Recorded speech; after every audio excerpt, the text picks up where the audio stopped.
Once again, the NASCAR street race was massively impacted by rain. Will we see a race in 2025 and beyond in the streets of Chicago? High, push it, checker flag, hell yeah! What's the caution for? Mate? Can I not push it in? Stop anybody. Come on, he's going! Way to go, boys! One hell of a job, man, one hell of a job. Thank you so much. Oh, that is the big question right now. Welcome on into the program. I'm Alan Bailey. Lots to discuss about the NASCAR Chicago Street Race here in 2024. But before we get into it, make sure that you mash that subscribe button so that you do not miss a video. And of course, log on to arnrace.com for the latest motorsports news. ARN, the Motorsports Authority. Honestly, before we go any further, I want to give a massive shout out to Brittany Force and John Force Racing. They shared this photo and the update that John is doing better. It's still going to be a long road to recovery, but it is so good to see his family with him. Happy smiles on everyone, including John. So sincerely to John Force and the entire Force family, including John Force Racing, we send our best wishes. We're going to see you at the track real soon, champ. Now, let's talk about the NASCAR Chicago Street Race because I think it was better than last year's, and I think the Xfinity Series race actually racing on Saturday is a big part of that. We honestly saw a really good race on Saturday. Let's talk about that for a millisecond here. It was really good. We got a really, really good banger of a race between Larson and SVG for the victory, and it kind of proved in my mind that, yes, racing in the streets of Chicago can work, not only with the proper car, but with the proper weather, which ideally is no rain. And I know 2 years in a row, it's not much to ask. Chicago, weather, just stop. Just don't rain literally on our parade and our race. Would greatly appreciate that. But I'm jumping ahead of myself. Let's get back on track here. Firstly, Alex Bowman winning at the Chicago Street Course race. His 8th career victory comes breaking an 80-race winless streak dating all the way back to Las Vegas in March of 2022. This guy's been through it, man. He has massively been through it. He got a little emotional, and we all kind of were nagging him online, and you saw the hate. There was a lot of hate online calling for Alex Bowman to be fired because clearly, statistically, he was the weakest of the Hendrick drivers and borderline still might be. And I think that this kills that discussion 100%. Both Alex, Ally, and Rick Hendrick have all come out saying, no, Alex Bowman is our guy. He's not going anywhere. He's under contract. And he proved that today, not only qualifying for the playoffs in 2024, but also going out there after breaking his back, after his concussion, after a long, in his words, sucky time when the team sucked, when he was trying to get right. He has maybe, hopefully, 100% gotten over that hump at this point because this is a guy who frankly has been struggling. He has gone out there and he's been struggling to really get the feel of the car again underneath him. When drivers have back injuries, Denny Hamlin has said this publicly as well, it takes you a while to get the feeling of the race car back because your back is still recovering and there is a long process behind this. Yes, bones and things can heal together, but the feeling and being where you were physically before that incident is not the same. And Bowman appears to be there. He got himself right. I absolutely hate that his family was not at the racetrack. I feel bad that everybody was back home and that this is the one race where they were back home. I absolutely hate it, and in his own words, we're going to drink so much damn bourbon tonight. It's going to be a bad deal. I'm probably going to wake up naked on the bathroom floor again. But first off, thank you, Mr. Bowman, for that lovely addition to the internet. We truly, sincerely, really appreciate it. Second off, again?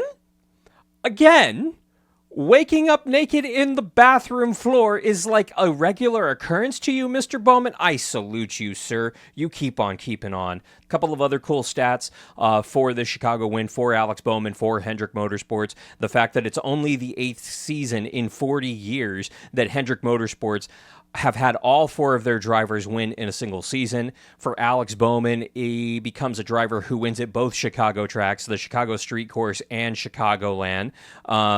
And Blake Harris, his crew chief, first win as a crew chief for him and his wife, Caitlin, was doing the at track on the video board reporting, and she got to have a nice little moment with him after the race where she interviewed him. Pretty damn cool. But let's actually get into this. Late starts. ends this race early. That's what the headline is, because that's what the truth is. And listen, when you have no chance to race on Monday because of being in the city, because of regulations and what have you, and everything needing to be broken down, when there's no lights at the track, when rain is in the area and you know it could impact your race, the TV crowd over the at-track crowd, I 100% get that from a business standpoint. I hate it because I do think that our fans at the track should always 100% take priority. But frankly, there's literally, in some cases, 5 times the amount of people watching at home than there is at the racetrack. I understand that. I do not think, ever, that the TV crowd needs to come over the actual event itself. The actual event itself, the actual race, almost didn't happen in one way or another because of TV starting late. Had they started hours earlier, then they would have potentially gotten the full race in, even with the rain impacting the event. That being said, you cut the race short a lot. But there is a positive here. NASCAR did do something very smart, and I get it. TV dictates this based off of crowds. The city, I'm sure, had a hand in the start time as well.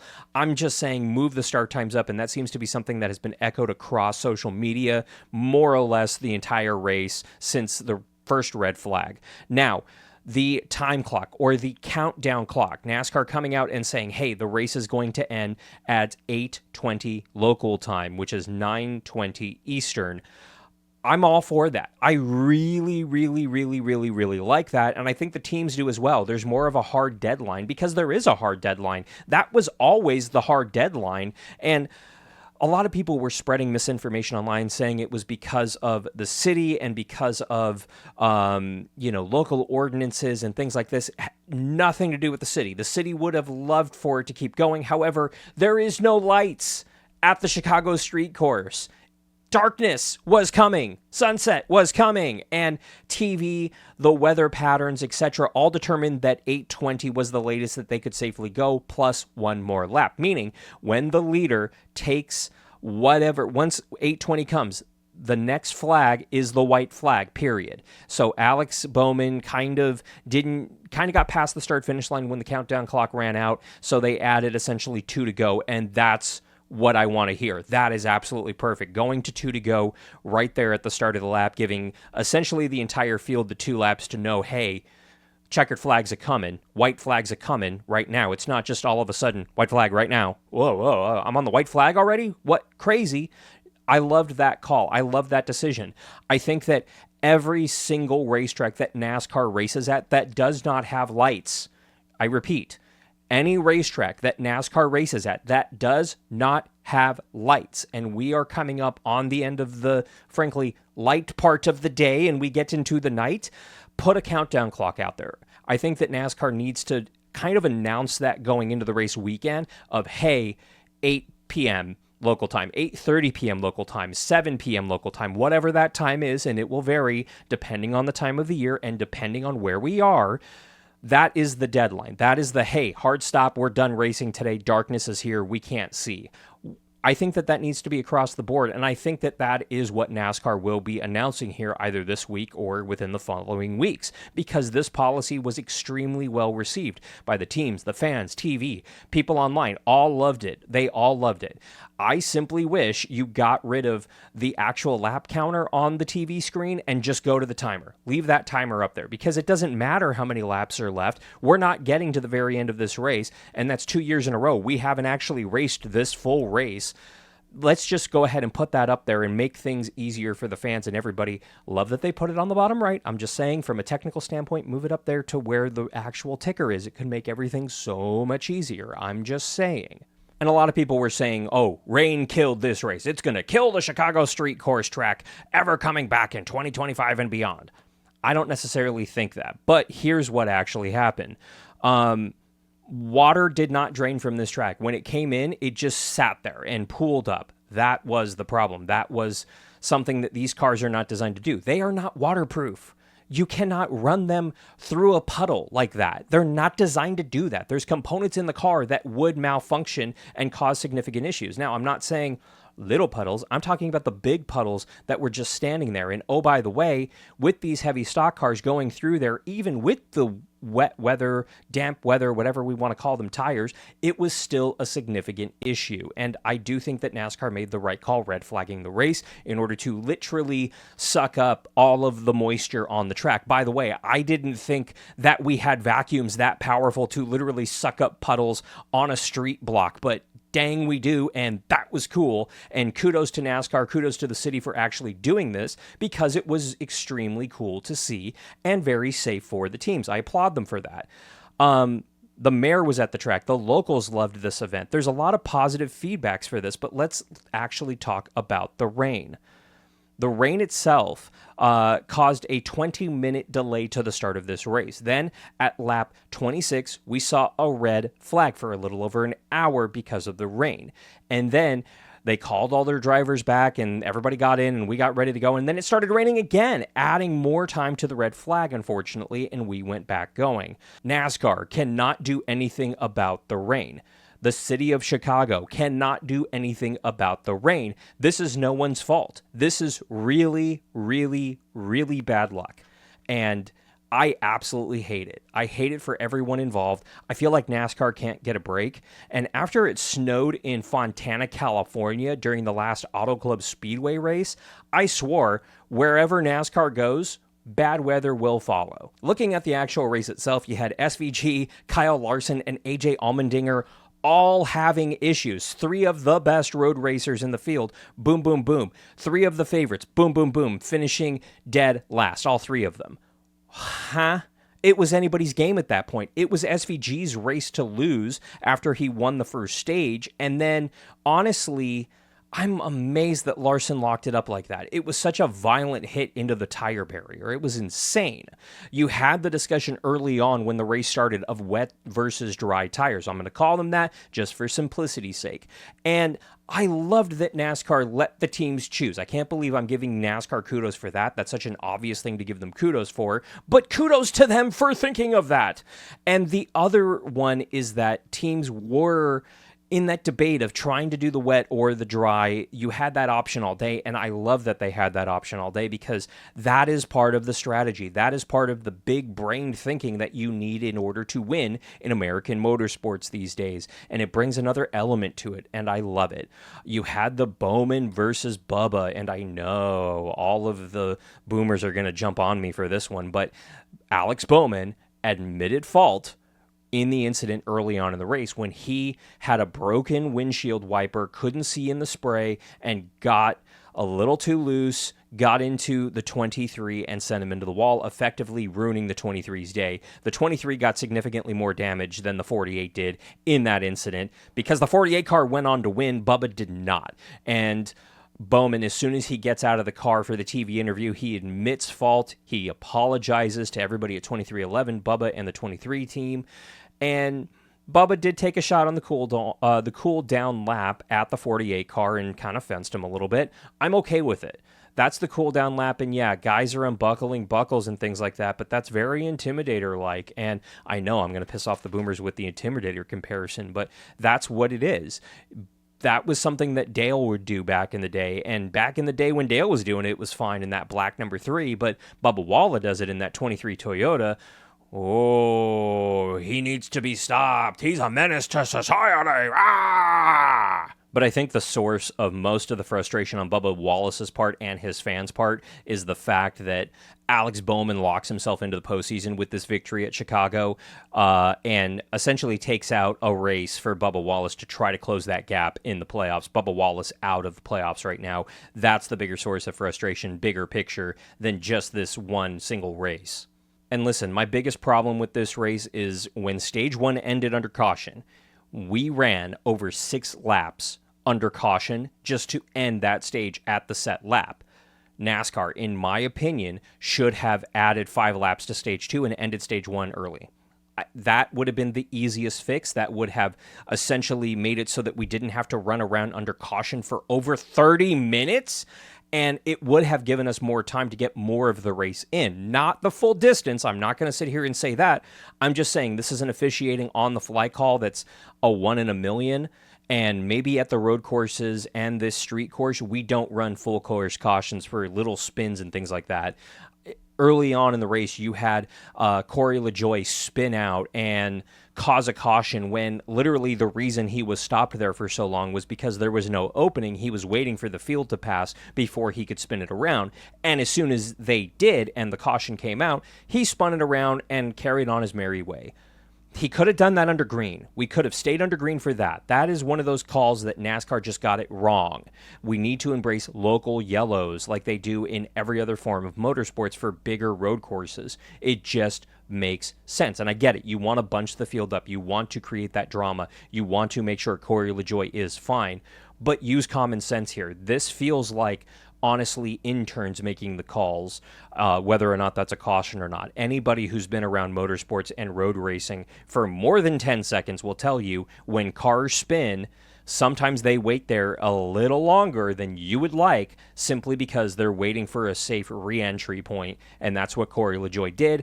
NASCAR didn't really give him the opportunity to do that before they threw the caution. And again, this is frankly, different personnel up there making God knows what calls. This is the area that NASCAR needs to tighten up, and I think they know that. And then later on in the race, you have Denny Hamlin literally stopped in the middle of the actual racetrack, waiting to refire, trying to refire, struggling to refire, and NASCAR let it go green, and he refired, but damn did those leaders get very close to him. So I'm just saying, they made better calls as the race went on, but early on, they were making very bad calls. By the way, Tyler Reddick is your That's Rough Buddy of the week because he was coming, man. The white flag came out, and he is massively closing the gap, massively. He was making up, I think it was 4 or 5 tenths a single turn.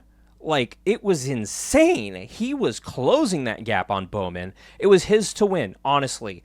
As soon as I saw him go through, I think it was turn 2, I said, oh, he gonna win this race. You don't have that kind of speed and not get around a guy that you're closing that badly on here.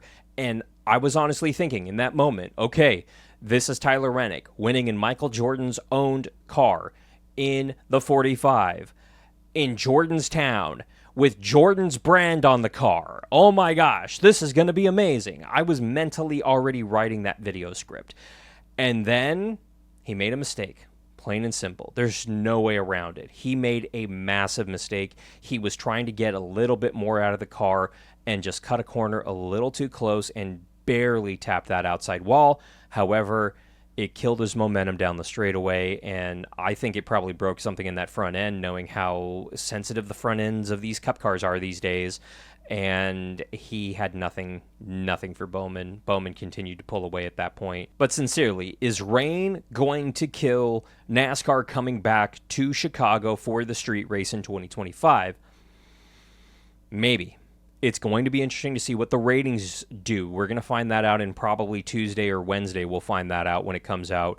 It's going to be interesting to see what the actual attendance is at the end of the day, because according to sources at the track, the attendance this year in 2024 was better than it was in 2023. They sold much more tickets that did go up in price. I think that locals actually did embrace the race this year. They weren't, as for lack of a better term, ignorant as to how it was going to work. People last year were asking, is the car going to crash into my hotel? Simply because they didn't know. Honest question. And no, it didn't. It wasn't going to. And I think once they actually saw it on TV in their city, they heard it, they started to embrace it. Chicago is such a rich city with sports. I knew it was going to. This event, if it can last through this rain curse, whatever it is, through these first 2 years, notice I'm saying first 2 years, I do think that it has a long-term spot on the calendar. I do think that it does maybe need to move off the 4th of July. Locals do agree on that. I think it's cool for the 4th of July for now, but I do think that maybe in the next year or two we move it away from the 4th of July. Realistically, we should find out sometime in the next few days, few weeks, if the Chicago Street Course race is back in 2025. I do think it's going to happen. I really do. It's going to take some legal loopholes with the city to make it not happen, but they seem to be on board. They seem to be excited about it initially, and hopefully that excitement translates to good ratings, positive feedback for the city of Chicago and beyond. And we'll see what announcement we get here in the next few weeks once the 2025 schedule gets announced around Indianapolis week is what we're currently hearing. So do me a massive favor. Let me know what you thought of the Chicago Street Course race in 2025, of Alex Bowman's victory, of everything that we saw on the racetrack, and let me know if you think that the Chicago Street Race should return in 2025. I'm not saying that that doesn't mean we don't go back to Chicagoland Speedway in Joliet, Illinois at some point. I'm just asking if you think you would like to see this race continue in the city of Chicago on the streets. Let me know in the comments down below. And while you're there, make sure that you mash that subscribe button so that you do not miss a video. And of course, log on to arnrace.com for the latest motorsports news. ARN, the Motorsports Authority.